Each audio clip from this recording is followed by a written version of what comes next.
What's up, guys? It's the Media Messiah here, and welcome to the Late Developers review of One Piece Film Red. Now, I'm a really big One Piece fan, as you guys can see by my Straw Hat poster in the background, so I absolutely could not wait to do this review. I am super excited to talk about it, so let's just get right into it, okay? So, I just want to start off by saying this is the greatest One Piece movie of all time, and I'd even argue it's some of the best One Piece content we've gotten in general. Like, it's up there with some of the best moments in the anime, and it is really true to the story, right? So if any of you guys haven't watched the movie yet and you're not sure if you want to, I don't know why that'd be the case, because I assume everyone here is a big One Piece fan, right? But if you guys are still wondering, oh, is it gonna live up to the hype? Maybe you weren't too fond of the last few movies, maybe you didn't like Stampede, maybe you didn't like Film Gold or whatever, and then you were like, oh, you know, Z is cool or Strong Road was good, but like, is this worth going to the theaters?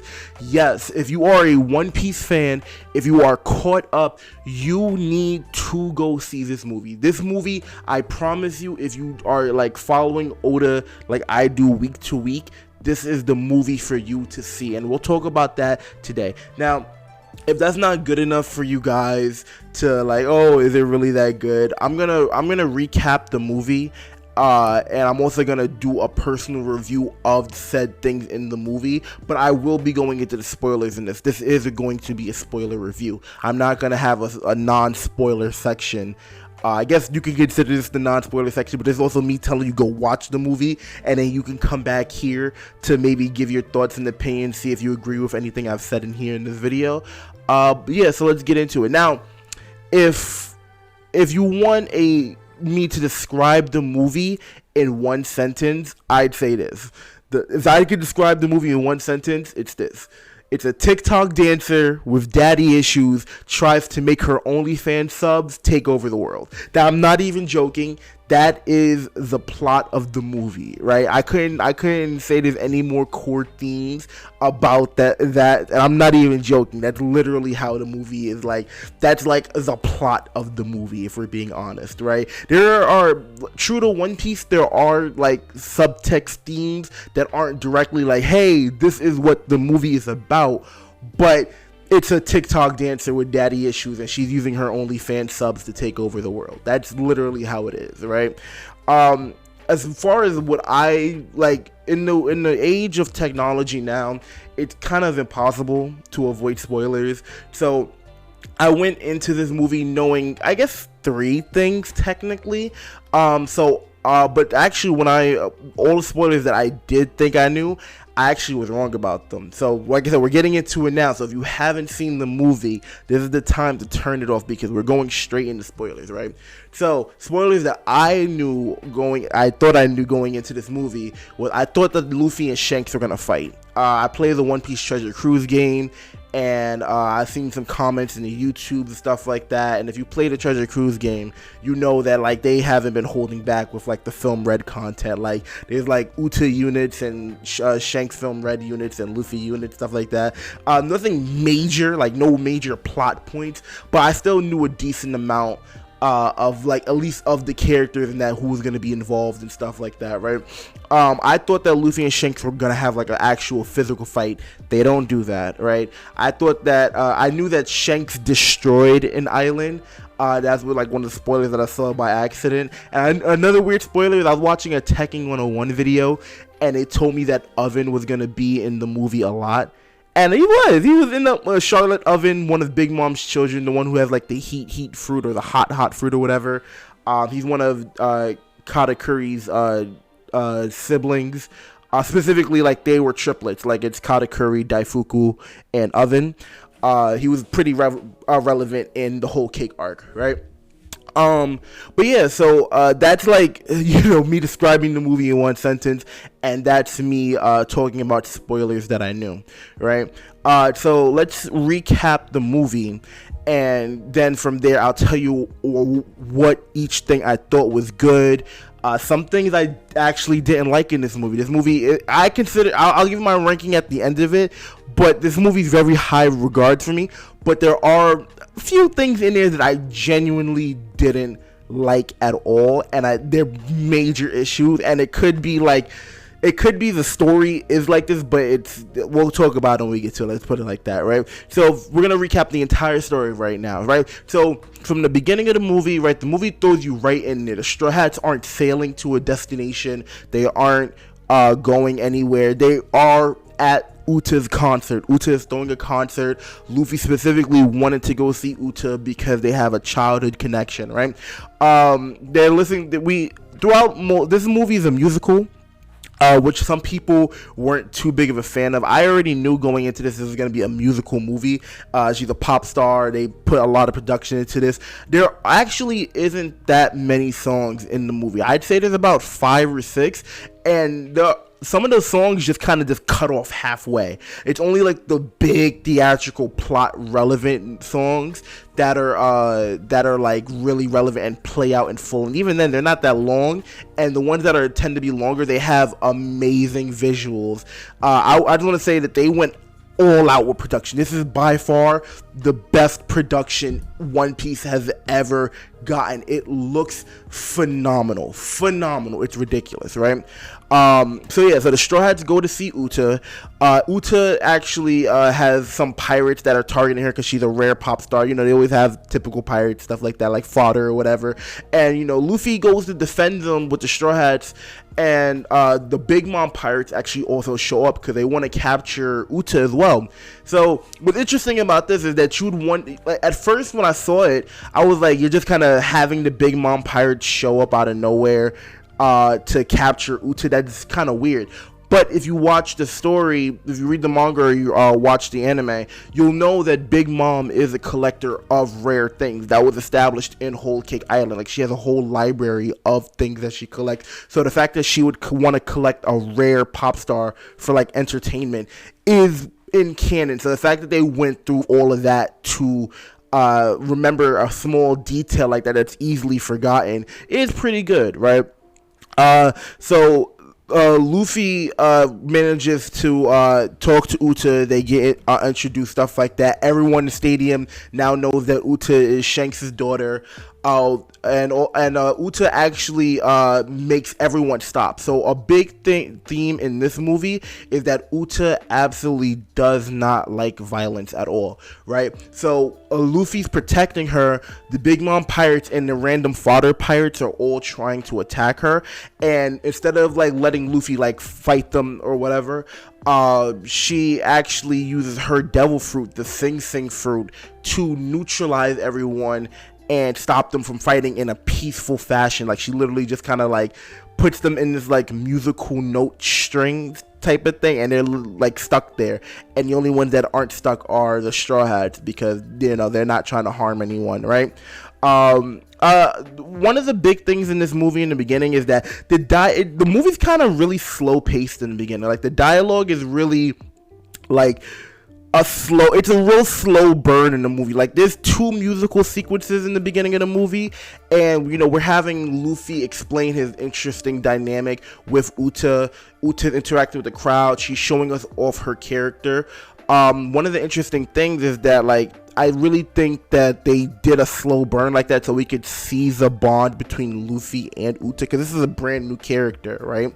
As well as you just have more interactions with the Straw Hats and whatnot. So, movie, for the most part, the dialogue in the beginning is really slow, and it doesn't pick up until towards the end of that dialogue, where Uta sees that Shanks' hat is with Luffy. You know, Luffy's straw hat is Shanks' hat, and Uta doesn't really keep up with what's going on in the world, which we'll talk about later. So she doesn't know that Luffy is a famous pirate. She doesn't know that why Shanks' hat is with Luffy. So when she saw Shanks' hat, she's like, "Oh, where's Shanks at?" Like, I guess at this point she assumed that Luffy just joined Shanks' crew now that he's older. It never was really stated, but a lot of this movie has a lot of subtext that's really important, right? So she's asking where Shanks is at, and then she's really disappointed because Shanks is her father. So I guess she was expecting her to for her to see him, but she never ended up seeing him at that point. So I guess that really like discouraged her, right? But then Luffy tells her that he is his own pirate. He has his own crew. He's doing his own thing, right? And Uta does not like that at all. So she tries to tell Luffy, hey, quit becoming a pirate. Everyone can stay here. We'll be here forever. We'll just live happily forever. She also tells the audience that. She's like, hey, listen, you guys are going to stay here forever because I'm going to have a non-stop concert. You don't have to worry about food. You guys can enjoy life forever, right? Luffy says that's not a good idea. I'm not going to stop being a pirate. I want to live how I want to and stuff like that. He was actually ready to leave. Like he saw the concert and stuff like that, and he was about to get on his little dinghy, I guess, to sail back to the Sunny with his crew or whatever, because they ate food, they saw Uta, they had fun, and he was like, all right, and then Uta wouldn't let them leave. The reason why is because she was just saying, I hate pirates, because pirates were the reason that the island that they're on is Elegia, right? And Elegia was once ravaged by pirates, right? Actually, it wasn't just random pirate. It was the red-haired pirates, allegedly. So at that point, Uta just grew to hate pirates, right? So at that point, Uta then says, no one can leave. And she fights the Straw Hats and captures all of them, right? The only person that she doesn't capture is Luffy. And the entire time, while everyone's getting fighting like these random soldiers, and they're getting caught up in Uta's song, which is a great, phenomenal number. Specifically, track like 3 is one of my favorites in the song in the movie. Even if you don't watch the movie, you have to hear track 3. It is phenomenal, right? The songs where like Uta's like enraged and she's like psychotic and she's going for it. Those are really good, right? I really recommend those, right? But something is interesting that you'll notice in the movie is that Luffy isn't fighting. Like, he has the chance to fight Uta, but he's like, I'm not gonna do this. I don't see the point. There's no reason for us to fight. So the Straw Hats get caught, right? And at this point, it was kind of weird because they throw seawater on him and he gets weakened. It's really weird. So if any of you are familiar with how One Piece goes, the whole point of One Piece is that if you eat a devil fruit and you get submerged in water, you sink like a hammer, right? There are times in the story where salt or seawater can affect devil fruits, like with Moria and Thriller Bark, but it's never been shown in the entire show, the series at all, that if you just simply douse someone in seawater, specifically salt water, right, that they'll get weakened to the point where it's like them touching sea prism stone or them being submerged in water. We've never seen salt water affect Luffy like that. Without it, the rule of thumb has always been, if it goes past your knees, that's swimming territory. So you can't have. I always use an example of this is that if it's like red Gatorade, right? It doesn't matter what liquid it is. If it's red Gatorade past your knees, then you lose your powers and stuff like that. But no, I kind of had an issue with that because they kind of used that as an excuse to like let the Straw Hats get captured in front of Luffy. But it's not a big deal. But that's like issue number 1 that I had with the movie, right? Then out of nowhere, right as Luffy's about to get captured too, Bartolomeo steps in and comes and saves him, right? And then Law also comes to save both of them by using his room ability, and he teleports them out of there. Now they kind of run, and because Uta managed to sway the crowd onto her side, telling them that the pirates are bad, they end up actually like having to run away while the whole island chases after them. And they run away to a place where like a hidden castle or something like that, like where the king of Elegia lives, right? But while they're doing that, Kobe actually teams up with Helmeppo and Blueno to work together, and there's like a line of dialogue where Blueno's like, oh, so Sword is trying to figure out what's going on in Elegia too, and and Kobe talks about Bluno being in Cypher Pole. So we actually don't know if Bluno is in CP0. We've pretty much confirmed to not be in CP0 though, because they would have said that. The another person that actually shows up though is Khalifa. Khalifa, she didn't have too many lines of dialogue in the movie, but she's wearing all white, and we've only seen CP0 members wear all white, so we never got confirmation that Khalifa is in CP0. But this movie might confirm it, because I'm pretty sure one of the other members of CP0 got confirmed that they were a member in a movie. I don't think it was Rob Lucci, because we saw Rob Lucci at the end of Dressrosa as well as Kaku. So I don't know, but I'm pretty sure in like a special or a movie, some other member for the first time was shown as a CP0 member. It didn't show up until like the Canada story, right? I could be wrong on that though, right? But they basically agreed to team up, right?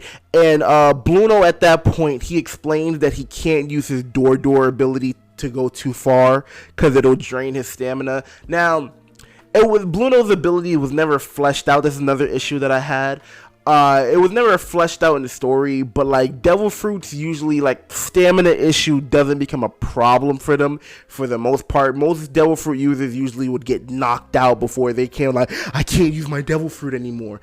And I get it, it's a straight up teleportation ability, so people are like, hey, we gotta kind of nerf this or whatever. He uses it as much as he needs to. Like, there's never a point in the story where he just can't use it. In fact, they actually give him another nerf to stop him from using his devil fruit. So the fact that he can't use his devil fruit is kind of like a moot point. They only make sure that you know that he can't just absolutely teleport whenever, wherever. So it's kind of like a crutch or whatever that they kind of use that to explain. But that's okay, right? So at this point in time, we actually have Akainu telling the Marines to move out because they have to stop Uta, and so Kizaru and Fujitora are heading out to the island, right? Some shenanigans happen. Luffy and Law and Bartolomeo actually meet the king of Elegia, and they have a little conversation. Nothing really too important to really go into that's like, needed to be said, because a lot of the stuff is foreshadowing, right? Then Uta catches up to them, and so Luffy, Law, and Bartolomeo, they run away. Luffy actually ends up rolling downhill with Bartolomeo because they trapped Luffy into Barto's barrier ball, because they're like, oh, if we let Luffy do whatever he wants, then he's gonna just run away, try to go fight Uta, or talk to Uta and try to get the Straw Hat free. And it's like, we can't just charge in because we see that she's too strong right now, so we need a plan to take her out, right? So what Luffy ends up doing is he ends up rolling downhill with Bartolomeo in this like comedic scene, and they end up back at the docks. And so the Sunny Go is supposed to be there, the 1000 Sunny, but the Sunny isn't there. So we're like, oh, the Sunny like disappeared, did someone take it, right? No, what actually happened is that the Sunny is now a chibi like little animal, like a mini 1000 Sunny, but like in the shape of like a fox or whatever, shape of Chopper in his chibi form, right? And the Sunny actually can't talk. It just says like Sunny Go or Sunny or whatever and stuff like that.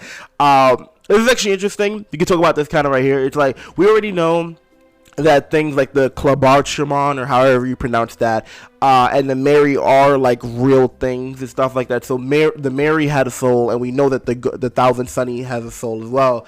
Because we've actually had the Going Merry talk to the Straw Hats, right? So I guess this was like a way to show that the 1000 Sunny does have a soul, because what we find out right after this is that the Marines show up to the island, right?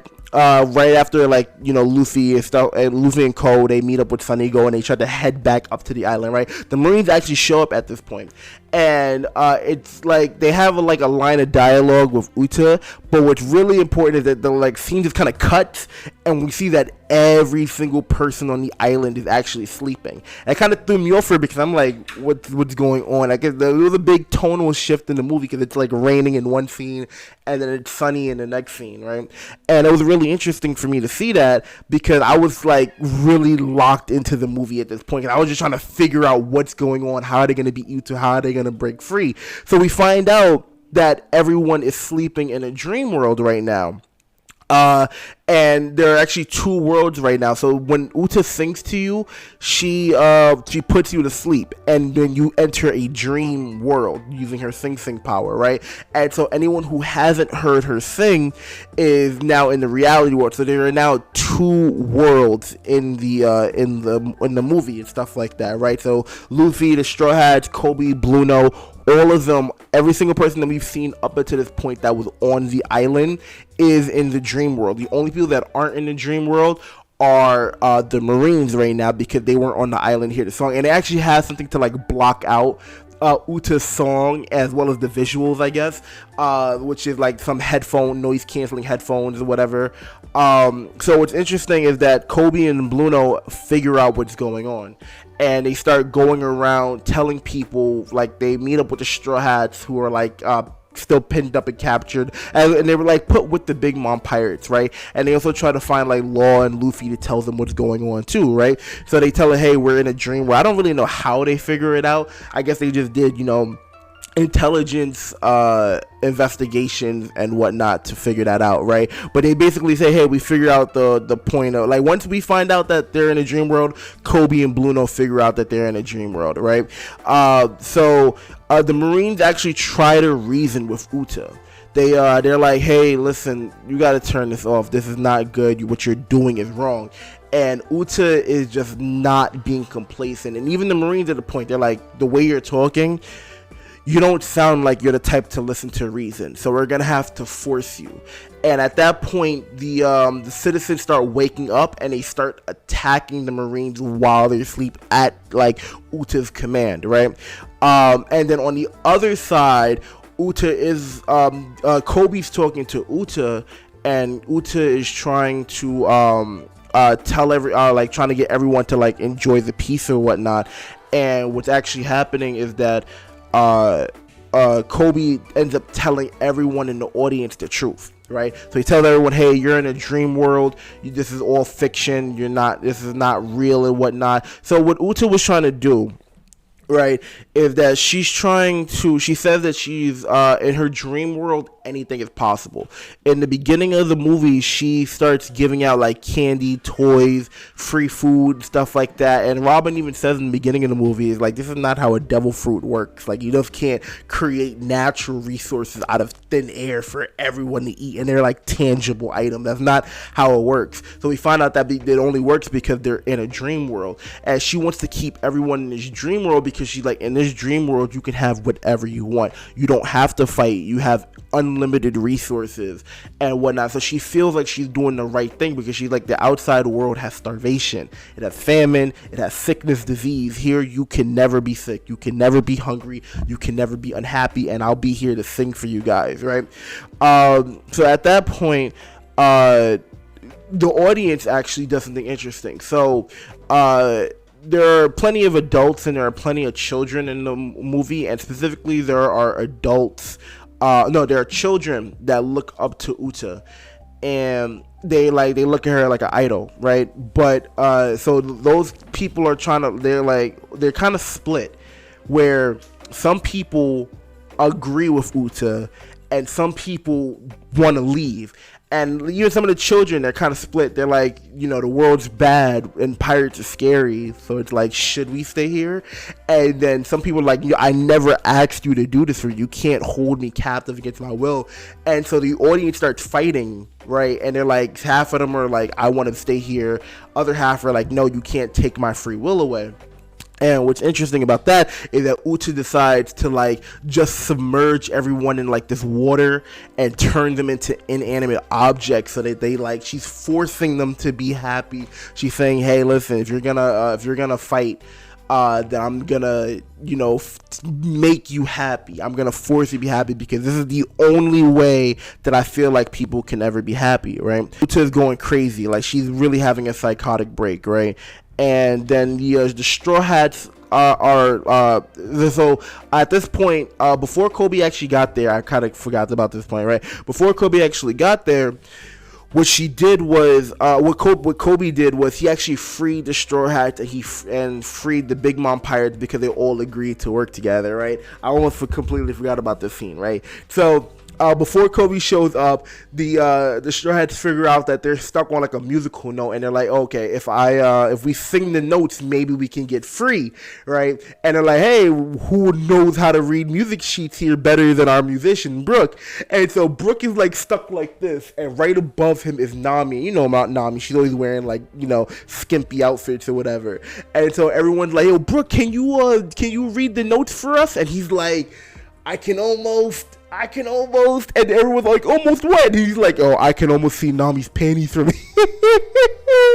bro, I swear to God, it was like one of the funniest moments in all of One Piece. It was ridiculous how funny that was, but he was really going for it too. And even Nami was trying to kick him, and she couldn't kick him because they're stuck there. So she's like, don't look. And he's like, I'm gonna look. Right?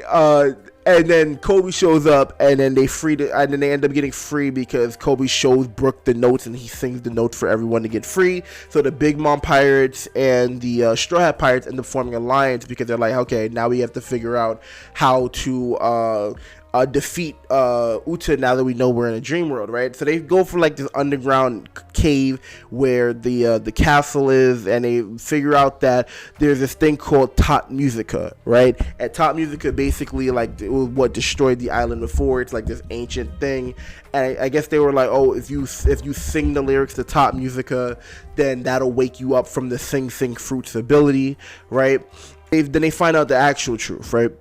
They find out that when you sing Top Musica, it summons a demon, which is also named Top Musica, and the Top Musica takes control of the Sing Fruit user's body, and the only way to break the spell is that the people in the dream world and the people in the real world have to attack Top Musica at the same time, and then that'll break it, and then the worlds will merge together, right? So they say everyone is like, okay, well, how are we gonna attack from the outside and the inside at the same time? We have everyone on the island asleep, and they're not aware that the Marines are there. Plus, if the Marines wouldn't like help pirates out, even if they did have a way to communicate with them, right? So Gordon actually tells them that Shanks is on the way. I don't know how he knows that. I don't know like what was implied, but I guess Shanks is just coming. So Shanks is like, okay, so they're like, okay, so Shanks is on the way. So it's like, at that point, everyone was so shocked that Shanks is coming. Bartolomeo actually lets go of his barrier because at that point he still had Luffy captured, and Luffy rushes off, and they're like, oh, it's fine. Luffy was always gonna rush off either way. And Zoro actually comes up with this genius idea. He's like, you know what? We can't time our attacks with Shanks because we have no way to communicate with him. But it's like, guys, we just blitz the Top Musica with all of our attacks until they just line up with Shanks's. Like, we have nothing else to do. We can't just sit around, right? So Luffy, at this point, he meets up with Uta, and he tries to like kind of talk her out of it, but he's also like doesn't fight her, because if you know Luffy, then you know that he's like a punch first, talk later type of guy. But with Uta, he never tries to hit her once the entire movie, right? The Straw Hats eventually meet up with Luffy. They finally catch up, and they're all ready to fight for Luffy because they know Luffy doesn't want to fight his friend. And Uta ends up awakening the Top Musica, which another great musical score. Both times where Uta's attacking the Straw Hats, and right, so Uta awakens Top Musica. He's trying his hardest to hold back and not fight her. He throws like a geared third punch and stuff like that, but he's really not trying to fight Uta like at all, right? And so at this point, the plot starts to pick up, right? Gordon tells Uta. So actually, kind of forgot. I just brought up Gordon out of nowhere. So I mentioned it before, but when Law, Barto, and Luffy ran away, they ran into the king at Elegia. He was one that was taking care of Uta for like the last, I guess, like 15 years or so, while she was on the island by herself with just him. They were just like, he was teaching her how to do music and stuff like that, and he was like her surrogate father after Shanks left, right? So Gordon actually, while the Straw Hats are trying to like, attack the Top Musica and like sync it up with Shanks' attack, he's not there yet, but like they said, they're going with Zoro's plan. They're like, hey, we're gonna just keep attacking Uta until we can until Shanks shows up, and then we'll just break the spell that way, right? So that's what they're trying to do right now. And then Gordon, Uta's surrogate father, he shows up and he's like, Uta, you have to stop this. And the reason we find out that she was mad is because she was mad that Shanks left her on Elegia without letting her know, and he actually burned down the island, and he left with all their treasure, and he like literally Uta like went to the ocean to like see Shanks off because he was like sailing away, and all she heard was them laughing as the island was burning. And so at this point, Uta was talking to Gordon, and Gordon was like, no, that's not actually what happened, let me tell you the truth. So because Uta at that point went to Elegia, because Elegia is the capital of music, right? So like all the best singers come from there or something like that. It's not really too explained, right? When the Shanks crew went there with Uta, everyone like fell in love with her voice and they wanted her to sing, and it kind of awakened Top Musica, because he realized that if he got her to sing, then she would get awake, then because she already had the sing fruit at this point for some reason. That's also not really explained, right? So he sensed that she had the sing ability. So he pulled up, he like kind of teleported his music sheet to her when she wasn't aware, and then like everyone was already shoving their musical notes in her face. So she's like, oh, this is a musical note I haven't seen before or whatever, so let me sing it, and that awakened Top Musica. And then Shanks had to defeat Top Musica, who already destroyed the entire island and killed everyone, right?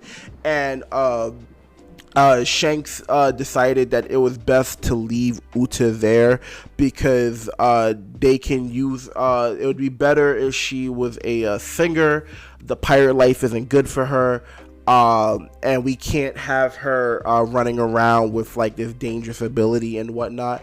So he decided to leave her on Elegia, and then he also decided to take the blame for it. So like even in like the newspapers or whatever, once the Marines showed up, like Shanks told Gordon to blame the Shanks pirates, because he just wanted to take responsibility so that Uta wouldn't hate Gordon, right? The entire time you would think that Gordon was like a bad person or something like that. He was using Uta, and there's no bad people in this entire movie other than the giant luminous spirit, right? And even like Uta herself, we can it's not really she's not really bad, right? So what is Uta's plan at the end of the day? Her plan was to use her sing ability and broadcast it all over the world using her transponder sails, right? Transponder snails, right? And so her plan was to use her sing ability and sing for everyone all over the world, so that they could hear her singing, and then they would fall asleep, right? And then once that happens, once that everyone is in the dream world, she was actually planning on dying. She was doing the entire time she was eating these things called the wake shrooms, and if you eat them, you'll stay awake forever, but you'll eventually die because you're running out of stamina, right? So she was planning on staying awake for as long as she could, and then she was going to use her sing fruit to put everyone in the world to sleep, and once everyone is asleep, they're in the dream world, and then they're like living in a perfect reality rather than the bad reality that they live in, right? So I wouldn't say that Uta is a bad character. What she's doing is wrong. You can't take away people's free will, but it's part of the themes of One Piece. It's like, what is, free will? Who decides who has free will? And I will say that her plot to take over the world is by far one of the better plots in all of One Piece. Like if you look at like Stampede, like Douglas Bullet, he wanted to like beat the Buster Code to prove he was the strongest in the world. He like, bring the admirals here and I'll beat them. It's like, I guess. And even with Z, like Z had like the Dyna Stones or something like that to like destroy like 3 volcanoes to destroy the New World. Like they're not bad plots, but this one is actually super practical, because if you relate it to our real world, like let's say Drake released a song, and I was like, you know, if Drake released a song and if you heard the song you died instantly, and a lot of people didn't know that, he'd get a fair amount of people before everyone realized if you listen to the song you die. So it's kind of relevant to our world, the way she's going about it, especially because in the One Piece world, the world is a seafaring world. Like if I use the example with Drake in our world, by the time the first couple of million people die, they tell you, hey, don't listen to the song pretty fast on news, stuff like that. But because the One Piece world is so isolated, it's really impossible for that to happen. And they didn't even say like the entire world got hit. They didn't go super unrealistic with it, but the Gorosei show up and they said 70% of the world is already asleep. You're talking about a giant world where it's separated by days and days of sea travel just to get to the next island, and 70% of the people are dead. That's the end of the world. There's no way they could rebuild from that, because the world itself is dangerous already. Like, sailing in the One Piece world is not an easy thing to do. There's sea kings, there's terrible weather. Forget the people, just sailing in the One Piece world is like, so unless the 30% of people that survived are the strongest people in the world. I mean, granted, the Marines would have been still around, right? Specifically, only Marines would have been around and stuff like that.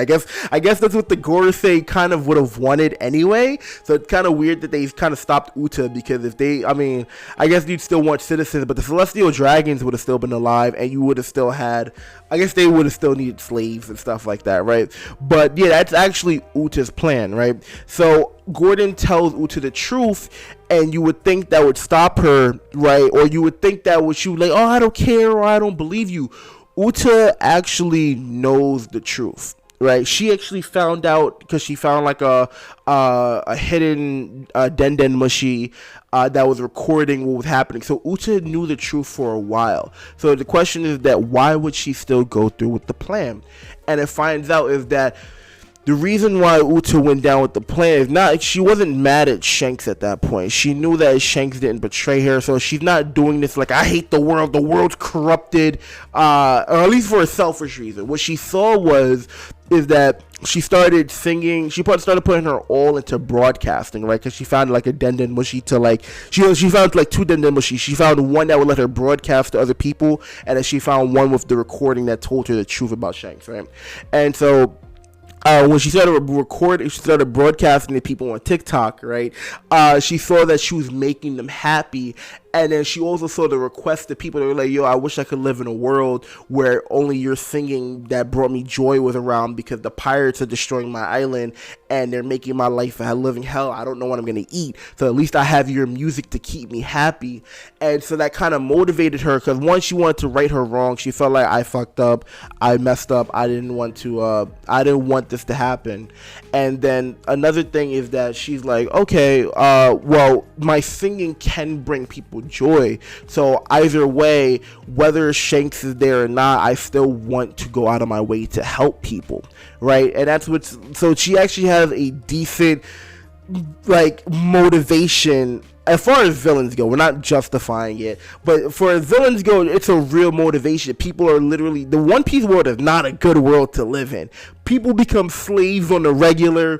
People die on a regular from unknown diseases. And so she's like, if I could cure the world of disease, famine, war, right? And she's isolated, so she's not going out there and seeing these things herself. She's only seeing what people are telling her, you know, and they're like, we love you, you're making our lives better. And she's like, oh, I have the ability to change this, so that's what I'm gonna do, right? And this is all in the span of like 2 hours, right? So there was something that's actually interesting is that at this point, Uta's going through like a conflict of emotions, and she's really adamant about no one getting hurt, right? So at one point, there's a few points in the movie, people get shot in the dream world, and then Uta like heals them, because she's like, I don't want anyone to fight, I don't want anyone to get hurt, right? So there's 2 Utas. There's like, she's like split her consciousness, so she's physically aware of both times in both realities in the movie, right? So she's aware of herself in the real world and in the dream world. So she's having conversations with Kobe and the Marines, and she's having conversations with Luffy, and then she actually decides that she's like, okay, I'm gonna kill Luffy because I don't want to be conflicted and end my goal. So she takes a knife and she's about to, she puts her straw hat, she puts Luffy's straw hat on him, and she's about to stab him through the heart. And then Shanks shows up and actually stops Uta from doing that. And like, because of, like, her consciousness is split between 2 points, they actually like see her reaction, and like, Shanks just showed up, didn't he? See, like, he's gonna stop you, right? And so what's interesting here, this is actually my favorite scene in the movie, or like one of the most interesting scenes, right? It's Uta is crying, right? And Shanks shows up, and the Marines take advantage of this, and they start shooting at the civilians and the Shanks crew. They're trying to take out the Shanks crew, they're trying to take out Uta, and they're trying to take out the civilians at the same time.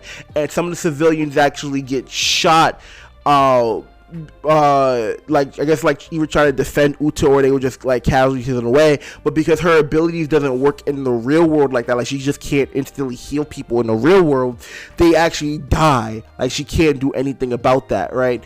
And then she starts freaking out. She's like, no, don't let this happen, and or whatever. And then that's like, it was really powerful to see her like fighting for this person's life. She's trying to save it. She's covering their wound up with a rag and all that, because she doesn't want anyone to die. She hates violence, right? And so it's really interesting where the Shanks crew protects Uta, and they protect the civilians, while the Marines, Fujitora and Kizaru, are trying to kill the civilians in order to kill Shanks and kill Uta, right? So what we have here is one of the most interesting scenes, right? We have it where the Marines are trying to kill civilians, and we have the pirates trying to protect civilians, as well as Uta, right? On a surface level, if you're not too big of a fan of One Piece and you're not caught up with One Piece, you wouldn't recognize what's going on. In this entire movie, one of the biggest themes that is consistent with the story of One Piece is that there is no right or wrong. The only people that are wrong are the people that try to take away other people's freedom.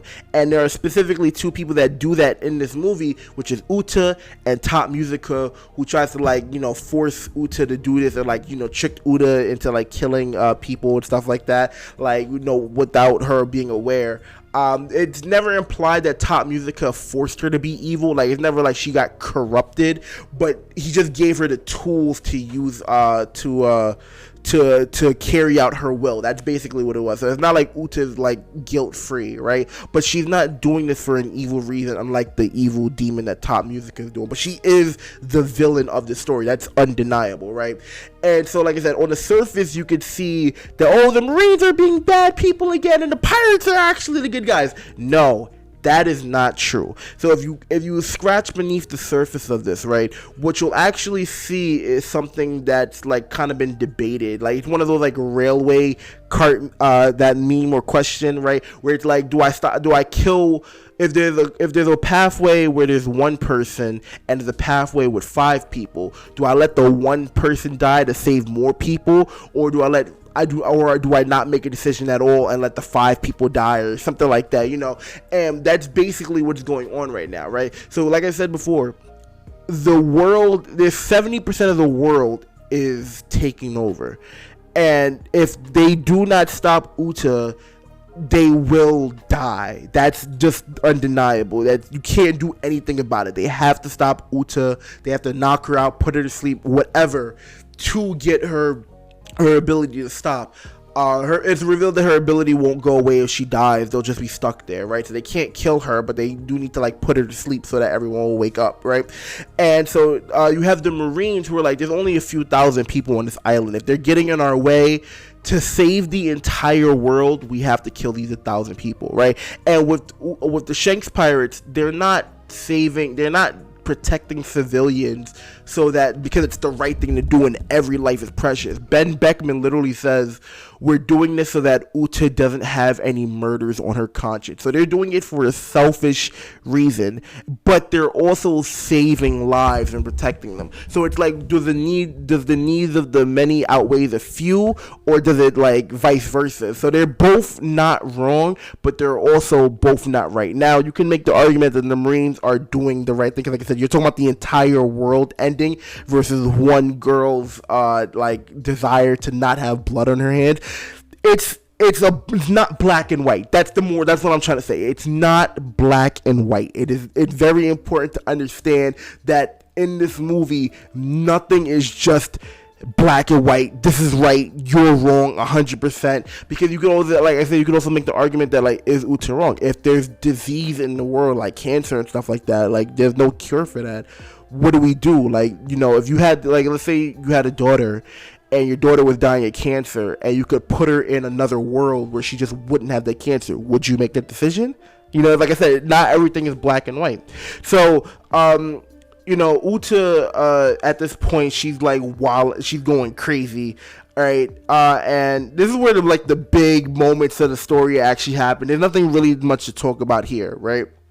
At this point, Shanks crew and Luffy crew, they all kind of just team up on both sides, and they take out the top Musica. Katakuri shows up. I'm actually really upset that Katakuri didn't have as much of a role to play in the movie that, like, he would have. Like I said, Oven's in the movie a lot, but I wish they would have just swapped out Oven's role and Katakuri's role, because, like, Katakuri helps out Shanks to help Top Musica to fight Top Musica in the real world, and Oven is with the Straw Hats in the dream world. I get why some people wouldn't want Katakuri to see Luffy at this point, because Luffy and Katakuri have like a big rivalry type thing going on, or like a deep respect for each other. So I guess, like, they didn't want to impede on the canon of the story just in case they do have a reunion again. That's cool, but I do wish they would have like had like a dialogue a bit. Luffy never sees Katakuri the entire movie. He also doesn't see Shanks, but we'll get into that towards the end, right? So there's this cool moment where Usopp and Yasopp, they use the observation haki to, like, tell everyone where to go. I feel like this is I'm not sure if either the seawater issue or this issue, but one of these issues is, like, unforgivable, I guess. At this point, they kind of need a reason for the Straw Hats and the Red Hair Pirates to, like, sync up their attacks in the proper way, and they turn observation haki into telepathy. And Usopp uses observation haki, which is cool, but they use it to where they're not directly communicating, like, oh, I'm in your mind, son, can you hear me? He's like, Dad, I can hear you. It's not like that, but it's like one level under that, where everything Usopp sees, Yasopp sees, and vice versa, and every intent that they have, they go out. So, like, Usopp says left, Yasopp says left, Yasopp says right, Usopp says right at the same time. Now, does observation haki kind of work like that? It kind of does. Like if Usopp is sensing Yasopp's intent to to say left, then I guess that's how it could work. And it's not like Usopp isn't physically there, because he is physically on the island in the real world and stuff like that. It's not like their physical bodies got transported to the dream world. Like I said, they're just asleep, right? So it's only, like, I guess, their souls, right? And haki is willpower, so it's like the willpower. So I guess it kind of works, but it's basically used like telepathy, and you could, like, it's not canon or whatever, but that and the seawater thing, I was just like, those broke me out of the movie. I'm like, that's not necessarily okay. That's alright. But yeah, they team up, they destroy Top Musica. Uta actually, they were in the dream world too long, and so instead of Uta going to sleep, she has to use her power to free everyone. Which is her last bit of strength, because she was like on death's door and she had the choice to either go to sleep, but she's like, no, I'm gonna free everyone, or whatever. And then movie basically ends there. Uta has a big final number, and Luffy wakes up later and Shanks is sailing away with Uta's body. We don't know that she's dead, but she's most likely dead, and she's most likely not gonna appear in the story. At this point, Uta is just, it's a non-canon character. They tend to die, right? If not, they end up never being seen again, so they're basically dead anyway. Luffy and Shanks never officially meet in this movie, and it's not in a cheap way either. Like, Shanks does physically see Luffy at this point, but it's kind of okay because where we're at in the story, like Luffy's a Yonko, so Shanks seeing Luffy doesn't feel like a cop out in a non-canon story. Just like it doesn't feel like a cop out back in Marineford. Like he didn't physically see Luffy at that point, but at that point Luffy wasn't a great pirate. At this point, Yonko Luffy is. Oh, I actually forgot to talk about Gear 5. So we see Gear 5 in this movie. So I guess it's the first time Gear 5 was animated. It was really bad. It was cheap. It was they kind of have a flash of a moment where Luffy goes into Gear 5 for a bit, and I didn't like it at all. I did not like it at all. It was you got to overshadow too, because the entire time Luffy's not fighting in this movie, and so towards the end he just like when he's ready to deliver the final blow, he goes into Gear 4 Bound Man. Then we see a scene of him in Snake Man. We don't even see him transform. He's just already in Snake Man, and then as he's dealing the final blow with Shanks side by side, side by side technically in the visuals, but in the canon of the story, it's like opposite world, and he just ends up in Gear 5, which is like, all right, I guess, but I barely noticed it was Gear 5. I was like, is that Gear 5? And I was like, I guess I understand why you can't show too much, but still, it was like I'd rather you just have not shown Gear 5. Like, I mean, we'll take what we can get, but Gear 5 is gonna show up in the anime sooner or later. Anyway, but yeah, that's the entire recap of the movie. Yeah, so let's go over what did I think of the movie. Right, this movie was great. It was so good. I you can see when I went into the details about things being like black and white. It was a 10 out of 10. It was the best One Piece movie. It was such a great watch. I wish I could watch it again. I genuinely enjoyed it. Uta, I really didn't do the movie justice because you have to see Uta's expressions. You have to see her go psychotic. You have to hear the music. And if you're a big One Piece fan who understands the story, the themes of it, and as well as the fact that it's not canon, the fact that it's for it being a movie, it gave us what we want. I remember watching Film Z and I was kind of disappointed because I'm like, yo, there's so much stuff here. There's so much stuff you could be doing with the world. And, it's not canon. Me personally, when something's not canon, you can go all out. You can do whatever you want. What's stopping you from having Shanks? And this is talking about back when Film Z came out, in 2012 or something like that. I'm like, yo, what's stopping you from having Shanks in the movie? We want to see these things. Ace is never in a single. He was supposed to be in Strong Road, but he's not in any movie. So I'm like, yo, you never had Ace in the movie. Sabo's barely in the movies. He was kind of in Stampede and stuff like that. But you're not using these characters properly. Even the supernovas, right?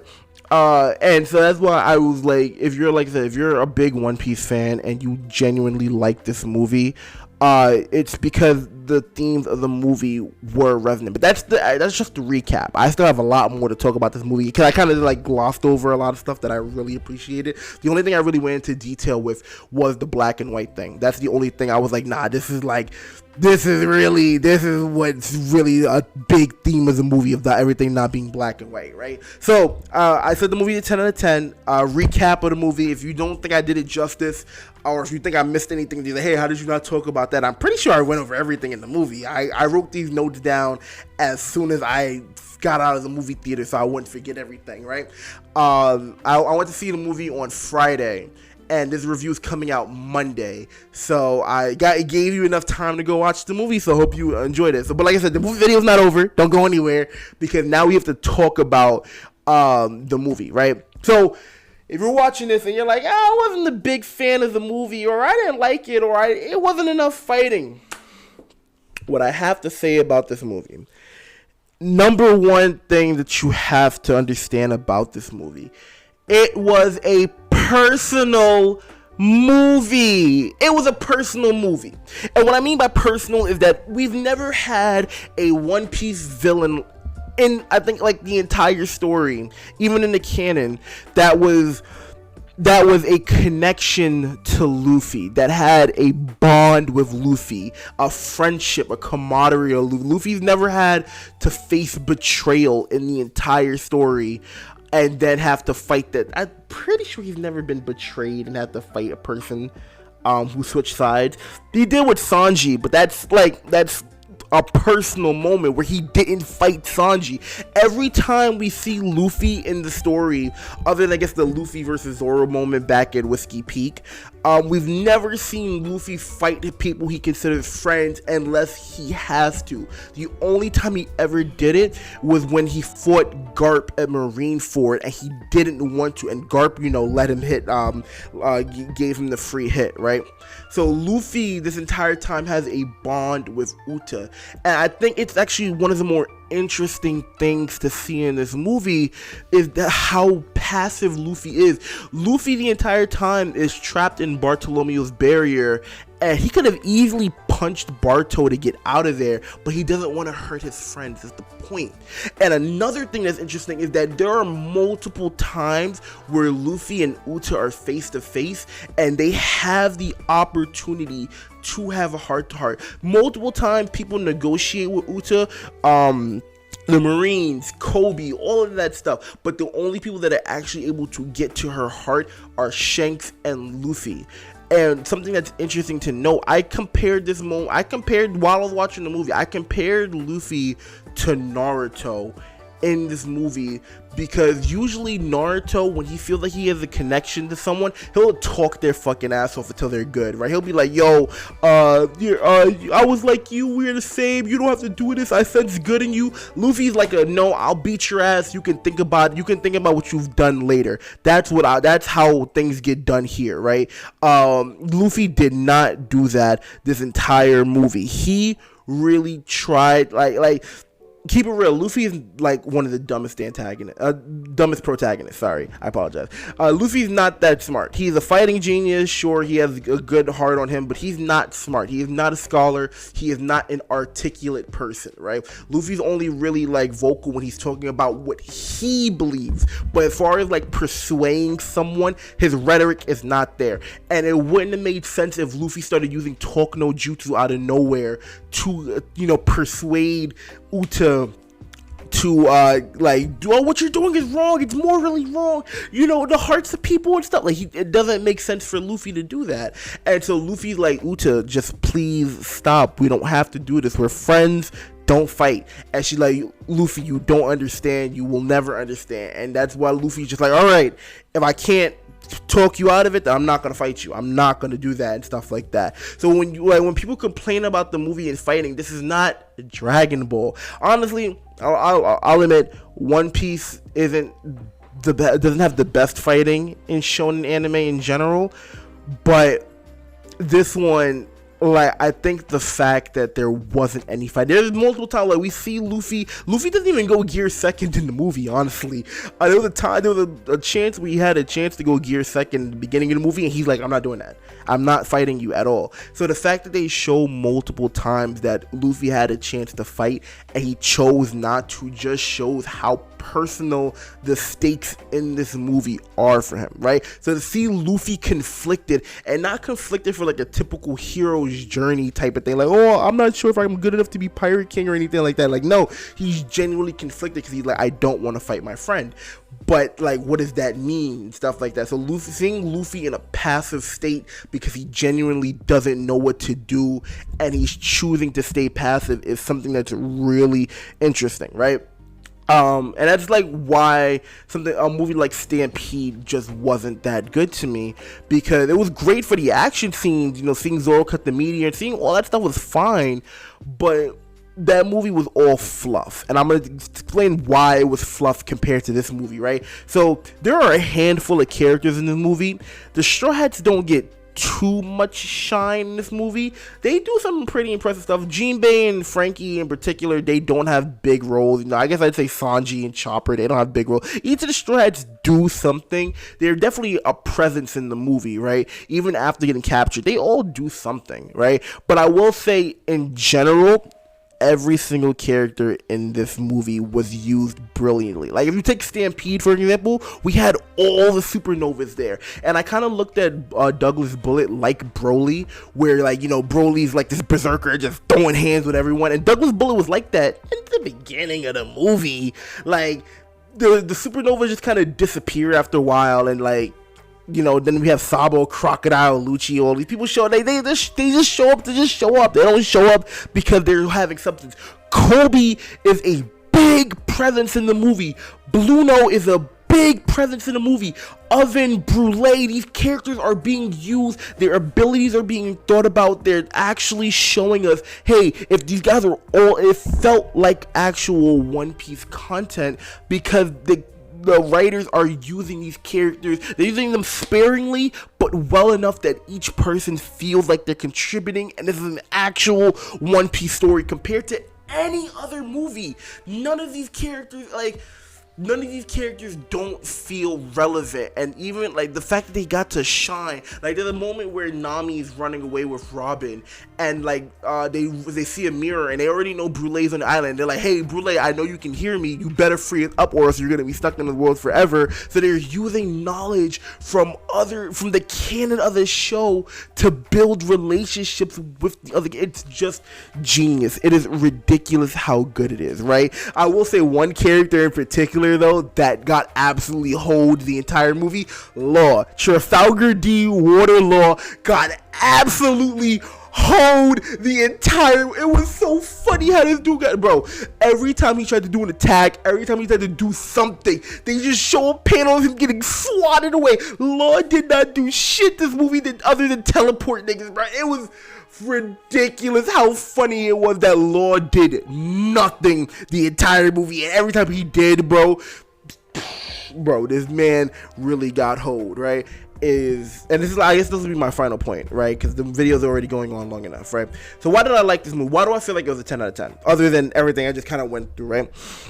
It is so true to One Piece that, like, if One Piece is my favorite story of all time, my favorite piece of fiction of all time, and this movie was able to give me a non-canon version of that was like 2 hours long and was able to wrap everything up perfectly. This movie did exactly that. The entire time, the movie does not treat you like you're stupid. It treats you like you've been watching this content for 25 years. It treats you like you know the story. It treats you like you've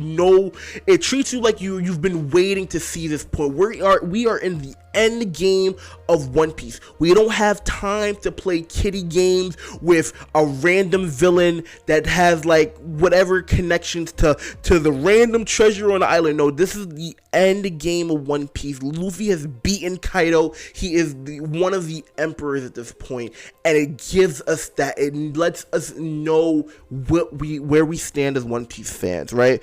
And it constantly keeps you engaged by doing short-term, long-term storytelling, which Oda is a master at in the movie. So there are plot points that are set up in the beginning that get payoff in the end. The way I've described One Piece always is that One Piece is like a painting, right?